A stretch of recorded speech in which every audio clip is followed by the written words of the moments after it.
Hi, my name is Roslyn Rivas. My pronouns are she, her, and I am the Public Programs Manager at NYC Audubon. We are in Hallett Nature Sanctuary down in Central Park. It's great, full of lots of trees and so many birds singing. You can hear them right now behind me. Birds that you might be able to find in Central Park in the fall and spring, the big migration times, are tons of warblers. You have magnolias, blackpoll, black and white, tons of orioles too. You might see a great Baltimore oriole, the very bright orange and black. It's never a dull day in Central Park.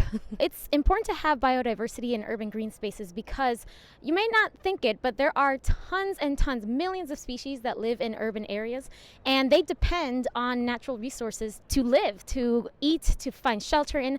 And when you can have lots of different types of species, like plants, they can provide resources to different species that depend on them. For example, monarch butterflies, they lay their eggs on milkweed specifically, and birds will feed those caterpillars to their chicks. So what is good for plants is good for insects, good for birds, and it's all connected. And having a good species richness and biodiversity in an area is a good way to signal that it is a healthy environment. There are some species that we call indicator species that once we see a proliferation of them, we can know that the environment is healthy for them, which can be healthy for us. It's also important to make sure that we have all voices included, especially the most marginalized of us, the communities that have been historically excluded from this conservation movement, from this environmental justice movement, especially indigenous groups, Black people who have had generations and generations of knowledge of natural areas, of green space, but are very often left out of the conversation.